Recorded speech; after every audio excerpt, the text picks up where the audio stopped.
oh my God, you're like a real person. I'm like, as opposed to what? What is going on, L&M family? So glad you're back. And you probably noticed there's been an uptick on the number of episodes that we've been releasing. And so glad that you came back because, or maybe if you're not ready for this, hold on to your seats because what we got today is an expert or somebody that is serving the world in a pretty unique way when it comes to AI systems and business strategy. Like you already know, you've been hearing about it, you're curious. We got somebody that knows what the hell they're doing with the thing, and I ain't that person. It is our guest. She brings 30 years of experience from all kinds of industries, including the nuclear space, construction, healthcare, medical, legal, lots of stuff here, folks. So hopefully I'll do a good job in getting some good nuggets for us. Her name is Miss Phyllis Winters, and she is your guide, and she will be our guide to business and tech Zen, which I'm super eager to hear about this Zen stuff. But before that, if this is your first time here, you're listening to the Learnings and Missteps podcast, where amazing human beings just like you are sharing their gifts and talents to leave this world better than they found it. I'm Jesse, your selfish servant, and we about to get to know Miss Phyllis. Miss Phyllis, how are you? Hi, Jesse. I am great. Thank you so much for having me. Oh, I'm ecstatic. So, folks out there, if you know me, you know I'm kind of crazy and I just do stuff on a whim. Miss Phyllis is one of those super courageous characters because we're a part of another group that we're doing and learning cool things. And I said, hey, if you want to be interviewed, click the link. And she signed up and bam, we're here. And so I got to read what your motto is, Miss Phyllis. And I'm curious, and I know that the L&M family would love to know this answer. Why does the impossible take just a little bit longer? Mostly because there's usually an extra step or two. My whole reason for being is to solve problems for other people. And I am a master problem solver. And I solve problems in business, in technology, in AI, in strategy. I just solve problems. It's kind of my superpower. And my motto is the difficult I do right away. The impossible takes a little longer. And that's just because there's usually one or two steps in there past the difficult that makes it take a little longer.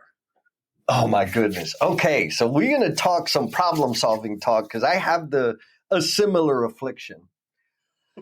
I take it that when you're helping and serving people with a problem and you have an idea or solution, the response is that's not possible. We can't do that. Do you face that quite a bit? I do, Jesse. And not only do they say it's not possible, they say they've already been told it can't be done.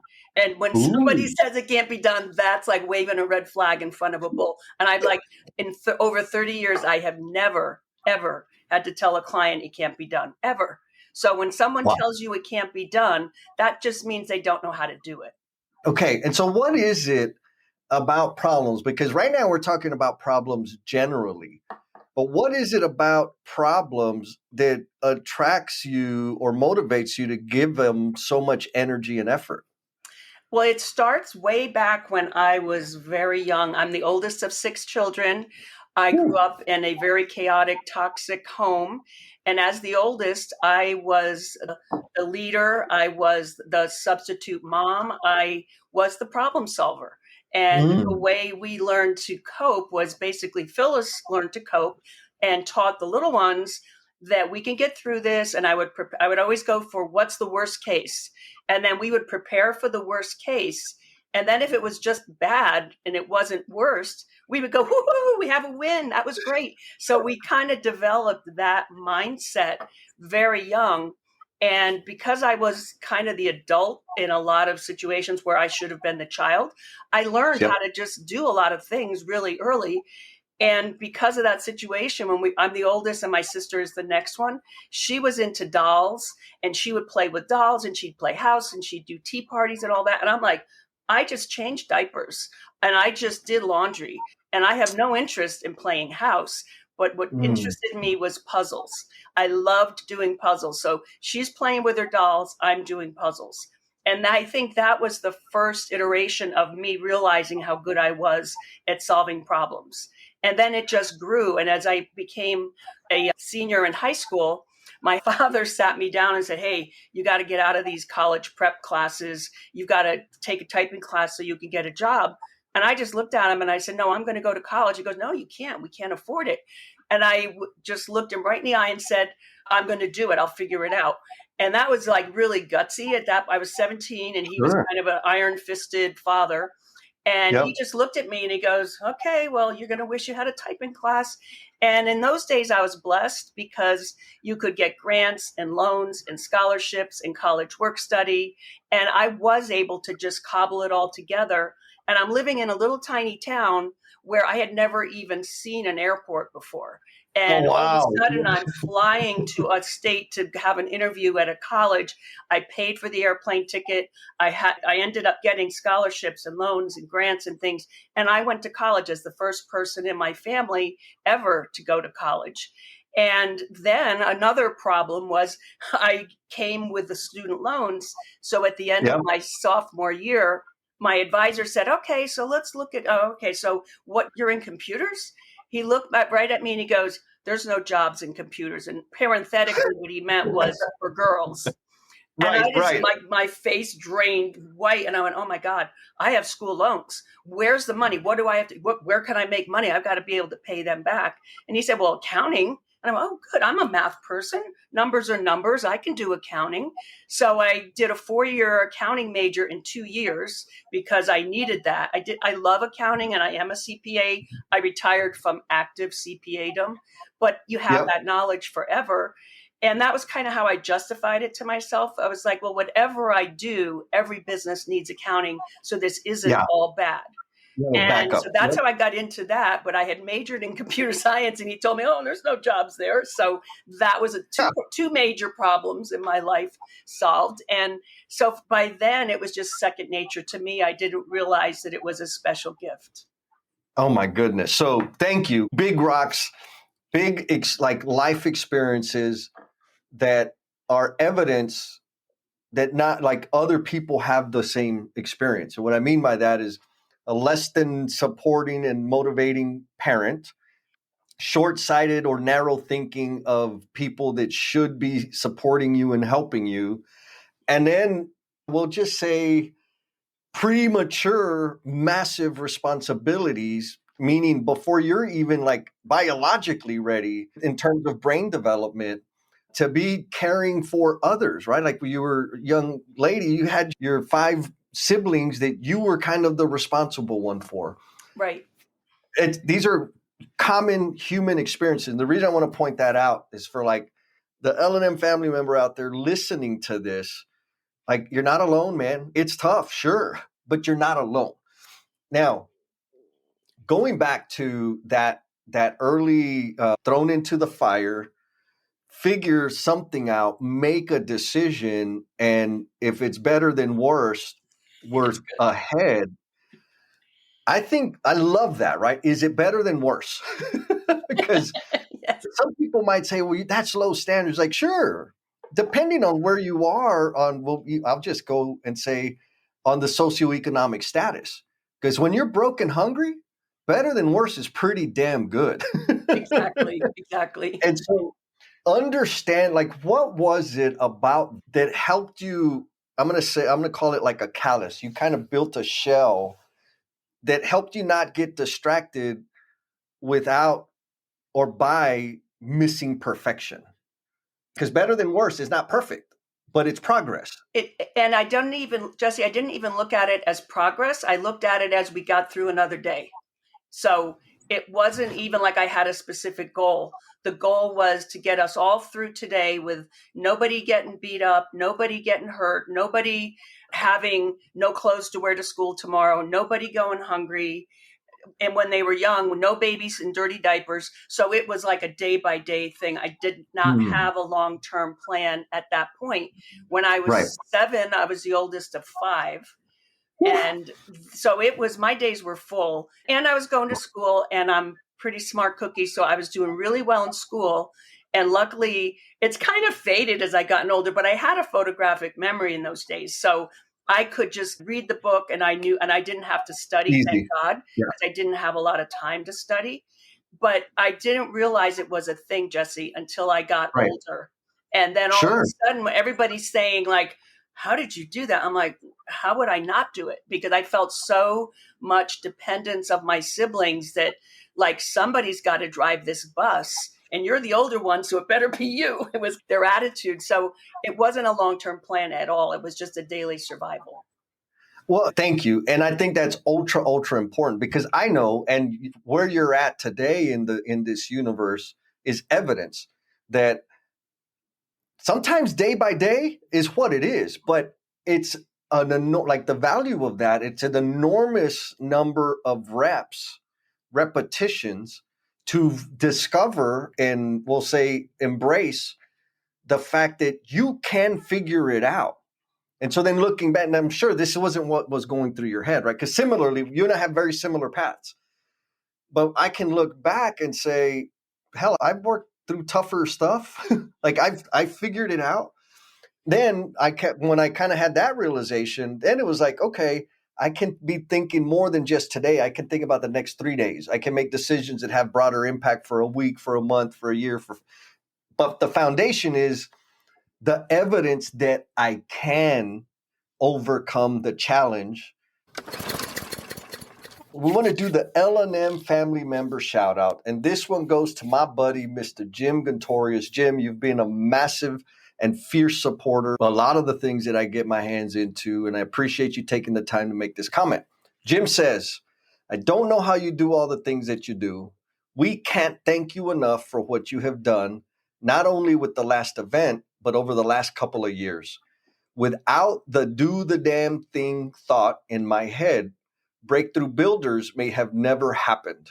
Your ripples of impact travel a lot farther than you may think. Mr. Jim, I'm getting allergies over here. I'm getting a little teary-eyed. I appreciate you leaving that comment. I appreciate you letting me speak into your life and also for you speaking into my life. And folks, L&M family, you already know. Leave me a comment, send me a DM. It doesn't have to be positive and lovely. It could be something that bugs you. All of them are signals to me that at least one person is listening. And it gives me the opportunity to shout you out in a future episode. And I have. It's not just that I can, I've done it. And yes, the one thing I'll say that I ever even considered of the future was when things were really bad. And I remember feeling this very young. I would say, am I even going to remember this in 5 years? And if so, I better pay attention. It's just noise. Let's just get through the day. So that realization came to me more around like age 10, 11, where I was like, hey, like all this stuff, like I can't deal with it at that level. And so I learned to say, if this is something I'm going to wish I'd attended to 5 years from now, then I'm going to do it. But if I won't remember it, I'm not going to stress. It's static. I love that. Solid mental model to like focus on what's important. Now, you mentioned puzzles. Guess what? I love puzzles. Like absolutely. I haven't touched one in years because I gotta I can't stop. Like it consumes me because I'm obsessive. I got issues. Anyways. But they clearly serve you well, your issues. So I wouldn't kick them out. They do. Yes, ma'am. 100%. They are beautiful, glamorous, glorious issues. And I got plenty of them. And they have issues too. So it's all good. In terms of like puzzles, what did you see? Is there a thread between the puzzles and computers or technology for that matter? Absolutely. Yes, you just hit the nail right on that. Yes, absolutely. Because a puzzle is looking at something that looks horrible, it's a mess, and then straightening it out and making it be something.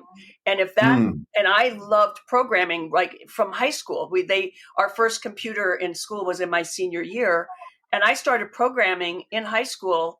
And I was like that geeky, nerdy kid, like everybody else was like, and I was very excited about it. And what it is, it's a different kind of puzzle. It's that you look at, well, what is it you're trying to do? break it down into the steps that it takes to get there. And now, how do you tell a machine how to do that? And the Mm. puzzle part of it is there was trial and error. And in those days, debugging was like a nightmare. Nowadays, debugging is really simple. But in those days, debugging could be like literally an all day thing. So Yeah. all of my puzzle solving skills made me have less iterations when I was programming. I didn't have to go through as much Mm. debugging because of my puzzle mindset. I was able to get it organized and make it clear before I started doing the actual programming. So that really paid off my puzzle skills. Okay. So, I mean, looking back, you can see that, right? You probably didn't say, man, I'm great at puzzles. I should do computers. No. What was it about tech or computers that captured your attention? My dad was a lineman for the telephone company, and his job Ah. was climb up the poles and run the lines. And so he was and he was splicing and this and that, and he would talk about it. And then at home, he was funny because when he would fix something, it was kind of really funny. And this is where I think some of my puzzle skills came in. If, let's say, the toaster broke, he would take the toaster apart, go, oh yeah, I see what it is, and he'd put it all back together, and there would be parts left over.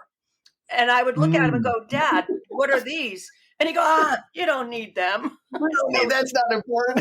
yeah, that's not important. Exactly. So I watched that and I was like, yeah, I'm pretty sure those are important. And through that, I started looking at that type of physical and electrical things. And I Mm. just naturally, for some reason, had an ability to do cabling of all things. So Okay. when computers first started, I was the one that ran the cables. And even before that, like in grade school, I was that weird kid with the AV cart that brought in the overhead projector and everything because I Oh, was yeah. the only one that could figure out how to hook it up. It was so simple, and yet you Right. would have thought it was rocket science. So that Yes. kind of just came into my life because, and like I was the only one that raised my hand and said, the teacher said, does anybody know how to fix this? And I said, hey, let me take a look. And Right. I did figure it out. So now all of a sudden I'm the expert. So that carried with me. And then I got that confidence that I can figure out like electrical things and AV Yeah. things. And then in the computers, I was doing the programming, but then I got to the point where I started doing, way back when they first started, computer networking for PCs, where somebody had to run those cables, and it was me. And somebody had to Ah, set up the server, and it was me. And so I actually just started doing those things because nobody else knew how.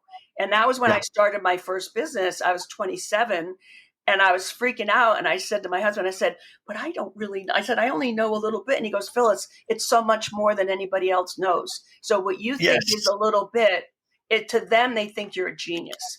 And he was right. Yes. He was absolutely right. So that it just kind of flowed from my curiosity with puzzles, watching my father not fix things correctly, thinking that I'm pretty sure those parts really do need to go in there, and then just taking that forward into the AV card, into programming, cabling. And now I take that skill and I use it with AI and integrating systems to use AI and helping my clients connect things that other people have told them can't be done. And like I said, I've never had to say, oh, no, we can't do that. So it's all been now that I look back, as you said, I didn't know it then, but looking Right. back, I can see the through thread. Yeah. Like it's been progressively stacking skills in a particular path, maybe not on purpose, but that's what happened. Right. So you said a couple of things. One, you undervalued, or maybe you couldn't see the value in your knowledge and experience because it's you, like you're living in it, you're swimming in it. So we make these assumptions, like everybody knows that. Everybody, like that's basic. Nobody wants to hear that, but they don't know. Like they Yeah. just don't know. And so coming to terms with that, I want to say it this way, like for the listeners out there, if you have an idea or something stirring within, like your life experience can absolutely add value to other human beings. So at the very least, share your experience. And if you're a little crazy like me, consider doing it for a fee because it's extremely valuable, and it may be so valuable that other people will pay you for it. Just something like it's super general, but for real, we are not great at understanding the value of our own life experience, and it is important. So you talked about, I love the words you said was physical and electrical, because in my head, like, oh, that is a great way to describe what it feels like to, or what it felt like when I first started using a stupid computer. Like, everybody knows, my career path was, I was supposed to go to college because why? Because everybody said I should, to go be an engineer. I didn't know what the hell an engineer was. I got a summer job on a job site and I loved it. And also, I didn't want to go and read more books, do more writing, and mess around with the computer. So I started in construction. Well, fast forward today in my business, there ain't nothing I do without a computer. But anyways, back to when I first started messing around with the damn computer, it was a new engagement. It was a new dance between the physical and the electrical. Right now, computers way more than like it's programming and all those other things. I just love the way you said that. I was like, well, yeah, that's exactly what it is. It So, is. And with the computers, it's even obviously it's electrical, but it's even more of it, almost like a mind. Yeah, the electrical has to be there, but your mind has to connect to the computer, and the computer has to connect to your mind, not physically. I'm not talking about the right, Neuralink chip or anything like that. I'm just talking about the way you interact with the computer. And I always say garbage in, garbage out. Remember, it really, even with AI, it still doesn't really know anything about you or your right, business or your situation or your clients or your message or your offer. It doesn't know any of that stuff. So while it's brilliant at general stuff, it doesn't know you. So, right. and back when I was a programmer, way back when, we would say garbage in, garbage out, which means if you write a sloppy program, you're going to get sloppy results. And now with Sure. AI, that's still true, but on Same. steroids. Because Oh, yes. some people will sit down to AI and just ask a vague question like they would at Google search, and then go, well, I don't know what all the hype is here. This is the same as Google. And because they're not giving it good prompts, they're not asking it. Right. And when you do a prompt in AI, it's not just a question. You have to give it context. What is the purpose of what we're doing? Give it a role. Tell it you Yep. are an expert at whatever it is you're working on, and you are experienced in writing blah blah blah. Here's an example of one that I like. I want my output to be 3 pages long or 3 paragraphs long, and I want it to be lighthearted yet helpful and instructional, but not too professorial. Now you put that prompt in, and you're going to Yes. get something that I always say it's 80-20. It's 80% there. So you're Yes. starting with a first draft that is 80%, you can use it. Now, some people, I don't agree, will just take that 80%, call it good enough, Copy and use paste. it. Right. No, you shouldn't do that. Take it as your first draft, do your magic, put the other 20% in, and then it's the finished product. Oh, yes. And you kind of just described my whole experience with AI because I was like, this is stupid. And then I got clear, like I could give it context, I could give it specific direction, I could articulate what I want the outlook or the output to look like. And I was like, whoa. And so it's funny. One of my exes, because I have a bunch of them, Phyllis, believe it or not, told me this a few years back. She's like, Jess, I think you're probably going to find somebody that you can have as a lifelong partner. And I'm like, really? Is it because I'm so accomplished now and I'm not a freaking goofball anymore? It's like, no, it's because of all the advancements they've made with AI. I'm like, oh, ouch. That's a really good one. I just need to get the right prompt and it'll be great. Anyway, sorry for that. Well, and Now, speaking about AI, Jesse, if any of your listeners use AI or are trying to dip their toe into the AI pool, the thing I tell my clients is remember that AI, like I said, doesn't know anything about you or anything around you. And to treat it like an assistant, if you just hired a new office assistant or a new apprentice on a job out in the field, you wouldn't just say, here you go, do this. You would train them. You would tell them, hey, this is the way we do it. You might have done it a different way the last company you work for, or maybe you're just out of school and this is your first gig, but this is how we do it. This is what's acceptable. This is what's not acceptable. This Yep. is what's expected of you. This is our client, or this is the job. This is our claim to fame. This is what we do. And then that assistant could actually be helpful to you. You would never, Yes. ever have that new assistant give them that little spiel, ask them to do something, and then just pass it off as your own without checking it.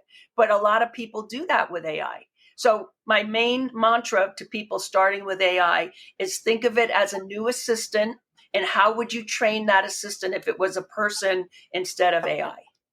Yeah, be explicit. I mean, that for me, it's that be as, and it has whatever the intelligence or the programming that accommodates maybe vague and verbose description. Like it can distill what I'm trying to say. Because there's times where I'm like, I know what I want, but I'm going to say it this way. And I'm like, okay, you understood. Good. Let's keep on rolling. But so there is an investment, tremendous value in it. Right. And then for me, like I never copy paste, not because I'm very ethical, but because it always comes out way smarter than what I would write. So I have to go in and dirty it up and dummy it up so people won't know that I'm using AI.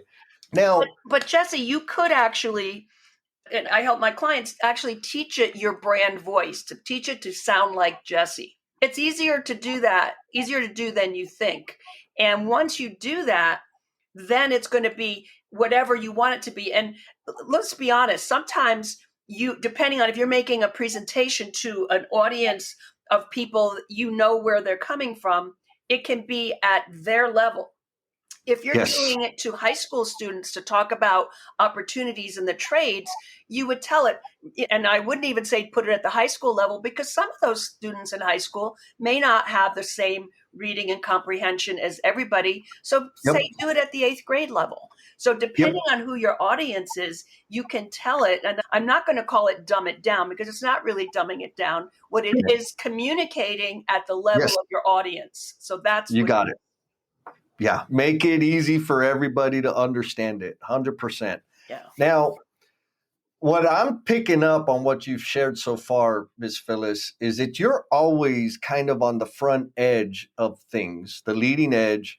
And I know this, that when you're on the leading edge, it's an isolating experience, or can be, and people think you're wacko. So there's that. Plus, you were in an industry that I can only imagine back in the day when you first started, even during university, that you were probably one of very few women in that situation. In most cases, Jesse, I was the one, or on a good day, there would be 2 women, and the Yep. rest was all men. And then all my clients were all men, because in those days, women just weren't That was in it. Yep. those roles. And all I could say is 2 things. One, I spoke their language because I did understand their business. I did understand what they didn't understand about their tech and their software and their network and all that kind of stuff. But 2, I am an absolute raving NFL football fan, and I love the game. I'm not just one team. Yes, I always have a team that I would like to see win, but I follow all the teams, all the guys, and I know. Oh, and I'd go into a meeting and say, "Oh, did you see that game last night? Oh my God!" And I would go into the whole thing, and the guys would look at me like, "You watch football?" And all of a sudden, it was like we were buddies, and now we're talking about the game. And then when you know how guys are during football season, we would talk Oh about yeah. the game for 25 minutes, and then we go, Yep. "Oh shoot, we've only got 10 minutes." Then we get through the meeting really quick, and but Yeah. they would listen, and they respected other things I said, because I wasn't bullshitting when I was talking about football. They knew I knew my stuff, and for some reason, believe it or not, that got me farther in some cases than my true professional knowledge. Yeah. So amazing. And there's 2 core fundamental principles in what you just said that anybody can latch on to. One is find common ground, right? Find common ground. I didn't say tell people what you appreciate. I said you find common ground. that's Right. that's the game. The other thing is speak their language. Right. Learn the language that resonates with them. I'm doing them in quotation marks. Right. Sure, it would be nice if everybody accommodated what I value and what I appreciate. And oh my God, would it not be nice if everybody would learn to speak my language? But that is an unreasonable expectation and a perfect formula for staying stuck and bitching and complaining about my situation. When I, like you did, find common grounds, an interest that they have that I share, I'm breaking through the wall. When I learn to speak their language, I'm breaking through the wall and I have full control over that. And I love how simple, practical, and impactful what you did is and how it's contributed to your career and the way you serve people now. Now, you mentioned, I feel like we slid over it, and I know there's a deeper story there, but you mentioned you started a business. Is that the same business you're doing now? Yes and no. For the most part, yes. And there's a little bit of history there because remember, I didn't get to have my computer science major in school. So I had a minor, got out, got an accounting job with a big 8 accounting firm, I was the only person in my school that got that, worked there. And then as an accountant, got my 2 years. I only needed 2 years of public accounting to get my CPA. In those days, you couldn't use calculators on the CPA exam. It was all by hand. And Yeah, there was 5 parts, and because it was all by hand, each part was 4 hours. So I was studying day and night. I'm like, I'm just going to go at this full bore because everybody said, oh, study for 2 parts because you needed 2 in order for it to count. And then you could go back and do it again. And I said, there's no way I'm doing this again. So I just studied like a crazy person for 4 months, passed the whole thing first time, the only person in my state that did that. And that got me able to get out of accounting because they made me do accounting. I got my CPA. What's next? And I was working, I got out of public accounting and worked as an auditor in our public utility locally and bored to tears. I went from crazy, like 12-hour days, 7 days a week for 4 months straight to the first meeting I was in for an internal audit. I got a job as an internal auditor. The first meeting I was in, and they were handing out projects. They handed out my project. Well, I went back to my desk and I had it done the end of the next day. And I went to my supervisor. I said, okay, now what? And she looked at me and she goes, that was your project until December. And I'm like, it's October. Oh my God, what am I going to do for 2 months? So they actually got me busy. And one of the things they did is they signed me up for the New England Power Exchange. We needed a representative from our utility company. And that is the New England states get together and make deals. Well, not just deals, but they plan where their plants are going to be, how distribution and transmission is going to work. And when somebody goes down, who's going to fill in the gap. So it was very complex, very much a puzzle solving thing. So I was perfect for it. And in that experience, I met the partner at Pete Marwick, who was management consulting. And after 6 or 7 months of this, he stopped me at the elevator one time when we were leaving. We were in Boston. And he goes, hey, you're in Connecticut, right? And I said, yes. And he goes, if you're ever going to leave, call me first. I don't want you going out to the market. Call me. So I did it maybe another 6 or 8 months. Then I called him. I said, hey, were you serious? And he goes, absolutely. So I became a management consultant at Pete Marwick, which was great. And I loved it. And right about then is when the first PCs and the first Mac computers were coming out. And I watched that. And prior to then, we all had mainframes and people, you had to be a computer person in order to use the computer. So I went to him and I said, hey, PCs came. I said, I think these PCs are going to be big. I think we're going to have one on everybody's desk. And I think Pete Marwick should start a computer consulting division. And I want to be a part of it. And he was a former IBMer. So he kind of figuratively patted me on my head. Oh, you cute little thing. No. Mainframes are here to stay. This is a flash in the pan. So I waited about 6 months and I went back and I said, if you're not going to do this, I'm going to. And so he goes, oh, okay, you go ahead. Your job is safe. When you get done with that little thing, come back and you can have your job back.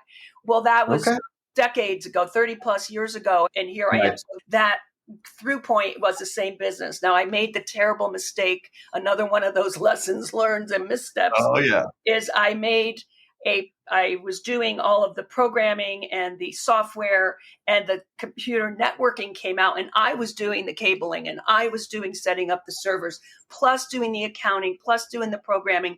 And it was Oof. just too much. So Yeah. I hired this gentleman, and I said, look, I put him through a trial period, and he did really well. And I said, tell you what, I'm going to give you the whole networking thing. That's that's you. And I'm going to do the consulting, software, programming stuff.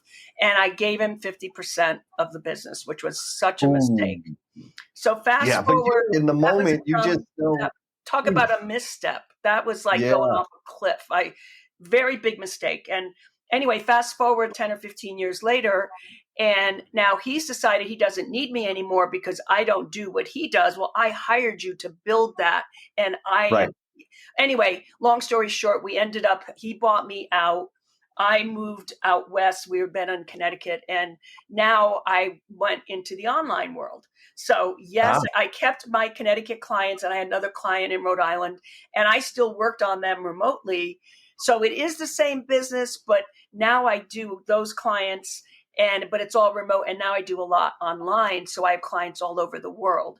So technically, it's the same business, but there was a little bit of a blow up there in the middle where we went our separate ways.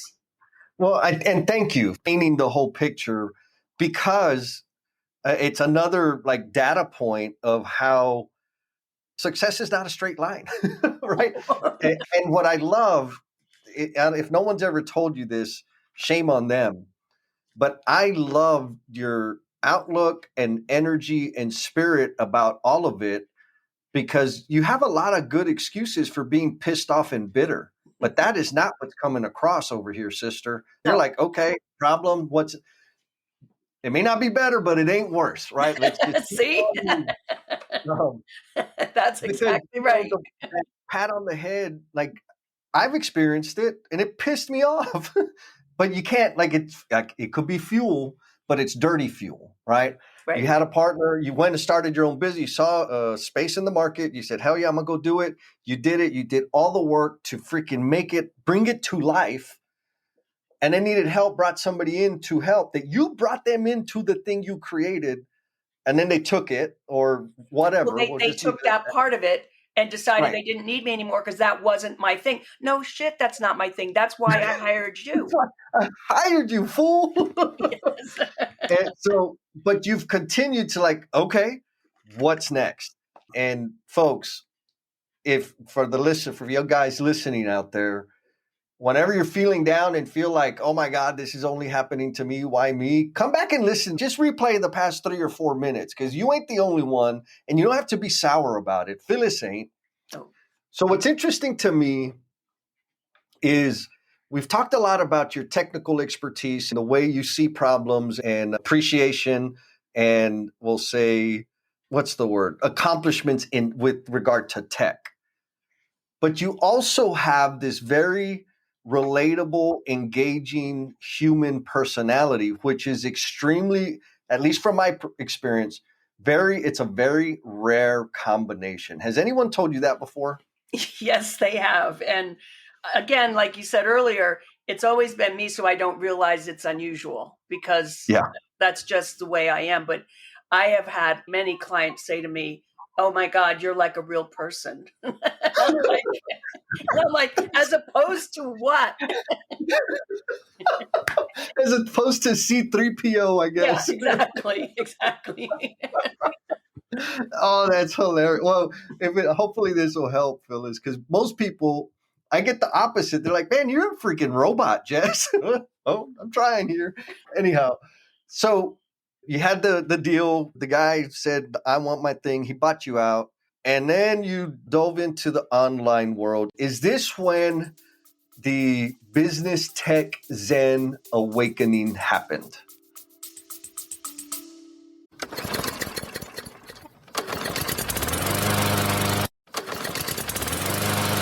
I'm sure that leaving this world better than you found it doesn't happen by accident. And I want to help you spend more time making this world better for yourself and the people you care about. So I want to invite you to the next Do the Damn Thing Time Mastery Workshop, because we're going to be having some fun. We're going to be taking all those goals, those ideas, those projects, those dreams, the things that you keep putting off because of the commitment you make to work and the commitment you make to family and the commitment you make to everybody else except for yourself. When you get those out of your head and finally come up with a plan, make the space, find the time for you to make those things real, for you to actually get the ball moving on the things that are going to give more flavor and meaning to your own personal life. Check the show notes for the link. I hope to see you there. And back to the show.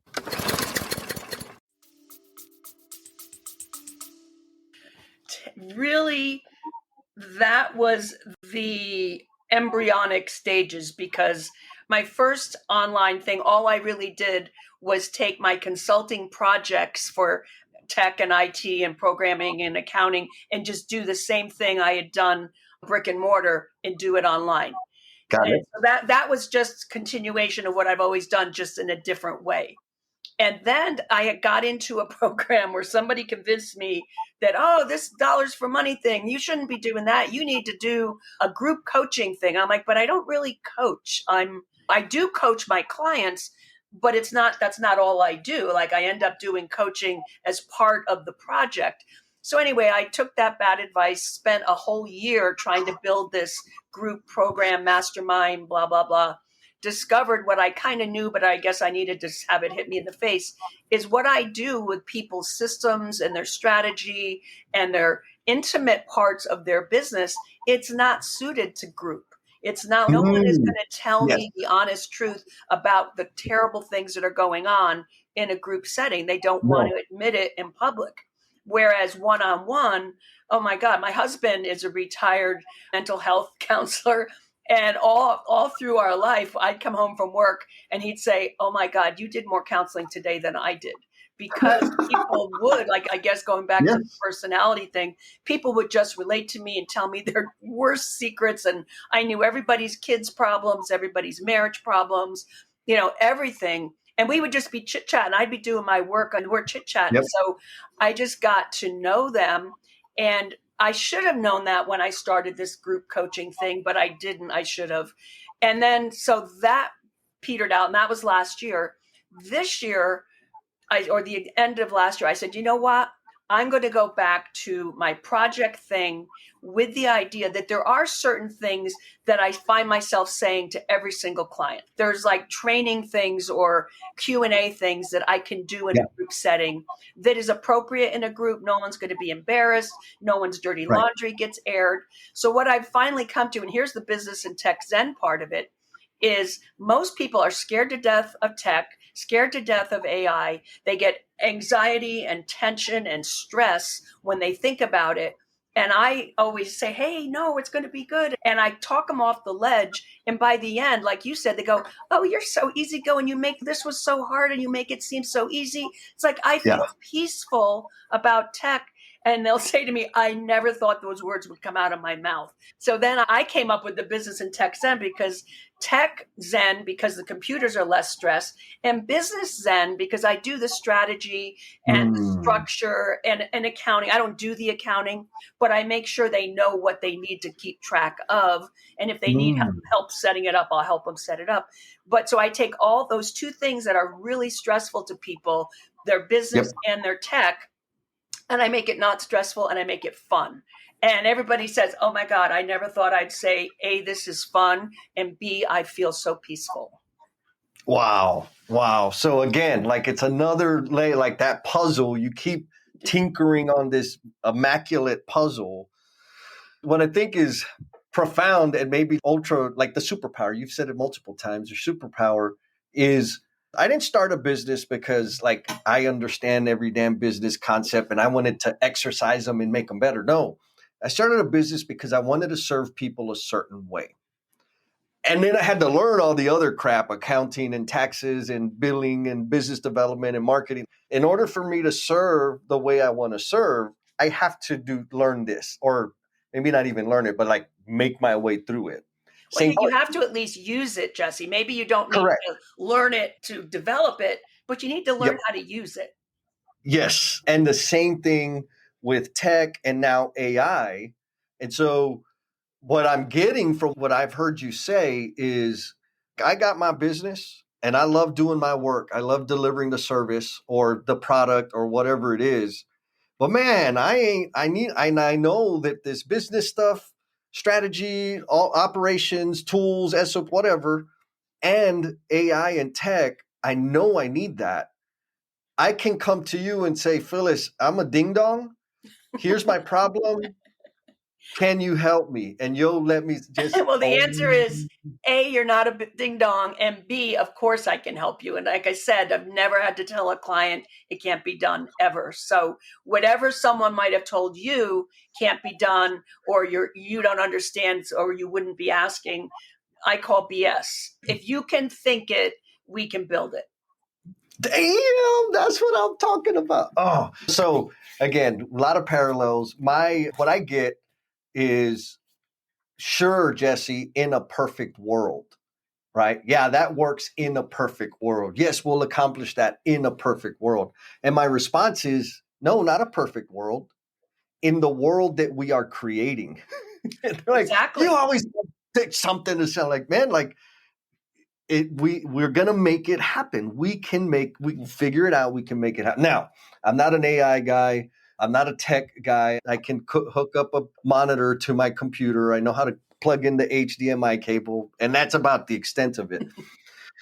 But one thing I want to point out, folks out there listening, the way you described how to do a prompt, like you gave an actual example of a prompt. So, folks, go back and if you're maybe disappointed, or we'll just say if you're AI curious, go back to that section because Miss Phyllis did a whole lot more on that little section than what I've heard on hours and hours of content on YouTube about AI. Because they say it's about the prompt and you got to train it. And they're like, okay. But you gave a very precise example of what the context should be, what the output should be, what the direction should be, what the frame. What role do you want AI to play? Yes, yes. So thank you for that because I know how valuable it is. And folks, save yourself hundreds of hours. Just go back and listen to that part that Miss Phyllis said. Now I'm gonna maybe push the edge a little bit here. Is there another nugget or two that people can like latch onto in terms of leveraging AI besides just asking it for locations to go eat? Yes, and let me start with one tool that is completely beginner user friendly, and it's called Notebook LM, and it's done by Google, and the address is notebooklm.google.com. And what that is, it lets you take any amount of data, any reports, any YouTube videos, any transcripts, whatever you want, and it will give you a summary. It will also build you a mind map. It will give you FAQs for whatever the subject is. It will give you an executive summary. It will give you a study guide with questions and answers. So if depending on what you're doing, that is going to take things that you already have and make them into something amazing. And that is not really using prompts. You can prompt it and say, okay, now can you help me do this, that, or the other thing? But Notebook LM's claim to fame is that it organizes a bunch of different sources on one topic and puts them into a very nice, cohesive summary. The biggest thing that it does that's so amazing, and you have to go try it, is it does a podcast. It takes all the stuff you put in, Yes. and there's a man and a woman, and they do a podcast, kind of like what you and I are doing, and they talk to each other about whatever you gave it as sources for. This is called a notebook, and so it just talks about it. And here's the really mind blowing part: you can click the little microphone and interrupt them and say, and when you click it, one of them will go, oh, I see we have a question here. And you can ask a question to the two hosts that are doing the podcast based on what you gave them. They will bring you into the conversation and answer it in real time. And you become a guest on the podcast that they created. And it is mind blowing. Now, two applications for that. One is to take stuff that you're interested in, or maybe you're going to do either a presentation, or maybe you're creating a document or a course or something. You can take all the sources that you would normally use to research it, pump it in there, and then get all that good stuff out. One of the things that I do that I find really useful is when I go to a workshop or a webinar or something, I will record it so I have a transcript on my Otter, or if it's on Zoom, it'll be in my Read AI. But I get the transcript of whatever the thing is, and I put just that one source into Notebook LM. And it gives you the best notes. Yes, all of these transcription companies do give you transcript summaries and what have you, but this is like meaty and very detailed. So that's a really strong AI tool for people to kind of get started with. And my God. When it comes to prompting, I want people to realize that in both, well, first of all, the three major players are ChatGPT, which everyone's probably heard of, Claude, and Gemini, which is the Google. Now, Grok is xAI's chatbot. It's really snarky. And believe it or not, they kind of tint it a little bit with political things and what have you. So I don't really like, and actually it got really snarky right back to Elon Musk and basically told him where to get off, which was kind of, so that's there, but I don't use it. Now, of those three, Claude AI is the same thing as you might know of ChatGPT. You give it prompts, and it actually responds in a more human way, a more empathetic way. And both ChatGPT and Claude have what they call projects. So if you were working on a project of your own, or for me, I have projects for clients. So I upload all of the knowledge-based documents into the project. So when I go to the chat, it's not a plain chat out in plain old ChatGPT or plain old Claude. It's inside of the project. So I've already uploaded all the documents that have anything to do with whatever I'm talking about. So when I start, it already has a background. It knows what we're doing. It has all the details, and it's a much more meaningful interaction. And at that point, your prompting doesn't have to be quite so good because it knows the background, but you still need to tell it the context of what you want, why you want it, what its role is. But you don't have to give it so much information in each particular chat because it has all that background right in the project. Oh, I love it. And I'll add one. You demonstrated the LN, what did you call it? The Notebook LM. Yeah, Notebook LM. And I was like, I've heard about it. Oh, you could put all kinds of stuff in it. I'm like, and I could do the same thing with chili. Like, I don't get it. And then what? And then what? But what you showed me, I was like, oh. And so right now, this is where my understanding with AI is it's a fabulous tool to distill data and information rapidly and serve it up in a way that I want it to be served up. And and I also know that's probably like middle school level. There's all kinds of things that I don't know, but that right now is saving me hundreds of hours on a lot of stuff. And Jesse, it doesn't really matter what AI is capable of because it doesn't apply to you or to me. What matters about AI is how you can use it in your life and how I can use it in my life. Can it do a gazillion other things? Absolutely. But I don't need to do those other things. So I don't let myself get all off track with all the stuff that I'm not using it for, that it's capable of. I find what I can use it for that is going to help me, my clients, my business, and I make sure that I use that as well as I can. And the results are amazing. Yes. And particularly, I believe, and I think you know this because it's kind of your business, right? It is extremely valuable for coaches, consultants, for solopreneurs. it's that leverage, it's that tool that can take your game, your business game, to the next level. Like, it has a tremendous amount of business value. And so the business to and tech zen, is that the name of the business? Is that No, tattoo my to get? business name is Tech Mastery Coaching. That's a DBA underneath my LLC because I'm in the Sierra Nevada mountains up near Lake Tahoe. So the umbrella company is High Sierra Info Systems, and I named it way back when I moved out west, when my partner bought me out and what have you, and I hadn't come into this world that I'm in now. So a Right. couple of years ago, I got the Tech Mastery Coaching and Tech Mastery Consulting. And that's really the brand name that I use out in the world right now, is the Tech Mastery Consulting and Coaching.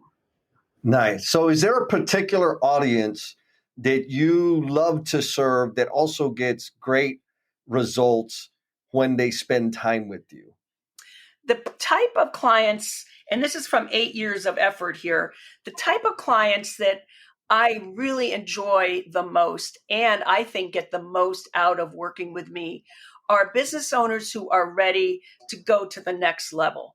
If it's a product business, they want to add a new product line, or if it's a service business, they want to add a new service. If it's a coach or a consultant, maybe they've outgrown their current audience, or their audience has done everything that they got available. And now their audience is saying, hey, what's next? What can I do with you More. next? Yeah. And most of my clients, they just get to the point where their business is doing great, but now they're getting, I don't want to use the word bored because that's not the right word, but they're ready to peek their head up and look over the horizon and see what's next. So what I thrive in that situation from my whole life, as I've told you, I'm really good at adapting. I'm really good at taking what we've got and making it even better. So that I really love doing that. And I help clients in the coaching and consulting spheres the most. And I help them, first of all, see what is that next thing that they want to do, and then do some market research, see where the gaps are for their competitors in this new thing, and make sure that what they're offering fills those gaps. Then really getting their niche straightened out, because now their audience and their niche is more than it used to be. So we have to examine it and find out, is it scalable? Is it profitable? Is it something that people want? Is it something that people will pay for? Is it something that you can do easily? And is it adaptable? Can it zig when the market zags, and those types of things? Right. And then now your ideal client has probably changed too, because the people you were selling to before, they might come along with you, but there's more people out there that would not have come to your previous offer, but they will come to this one. And then how do you get that new offer? How do you make that really clear and address the things that you want to do next? And then, of course, how do you write content that speaks in that ideal client's voice for either web pages or for content on social media or whatever, or for blog posts or whatever you're going to do? And then finally, what is the offer that you're going to make, and then the sales process you're going to use to go take clients from when they never heard of you all the way through the funnel of now that not only are they a client, but you have over delivered and delighted them. And now they're a raving fan, and they ask you two questions. One, what can I do next? And they want you to do more. And two, they refer you to their colleagues, to their people on the golf course, or their people at the gym who have the same problems that they do. They'll say, oh yeah, I'm working with Phyllis and she's got this all tucked in. So that's really what I'm doing now, Jesse. And that is where the business and tech zen came in, because I help people take that really scary step of, oh, wait a minute, I don't want to burn down what I already built because it's working, but I kind of don't like it anymore. We don't burn it down. We just make the next level happen. And I help them. I tell them, we're not going to destroy it. We're going to renovate it. We're going to make it better. We're going to up level. I like it. We're going to spruce it up a bit. We're going to spruce it up. Yes. I love it. So folks, if you missed it, if you're out there and you're on a plateau or on a launching pad, ready for the next step, Miss Phyllis will help you take a sprucing up of the thing, of your business, and it'll be a holistic sprucing of the thing. It's not going to be burning anything down. It's not going to be leaving this and that and whatever. You're going to help them set the systems in place, do the thinking, do the research so that they and get the strategy, Jesse. It's the strategy. So many times my clients come to me with a tech problem. And when you lift up the hood and look, it's not really a tech problem. It's a strategy problem. They're trying to tweak the systems and the funnels and the programs that they've been using. They're trying to just tweak them to do the next thing. And they miss the step of they need a new strategy. They need a new structure. So the strategy is very important. And I help them with that. And you're just wasting time and money if you try to build tech on an old foundation to do something new. It just won't work. I know, I've done it.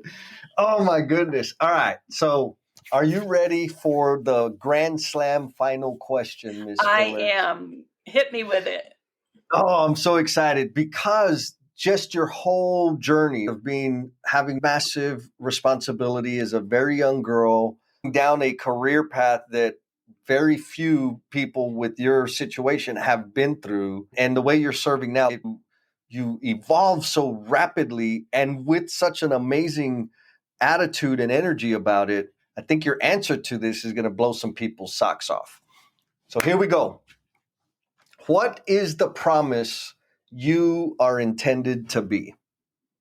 The promise that I am intended to be is the vehicle and the guide to people who can use the gifts and the skills that I've been given.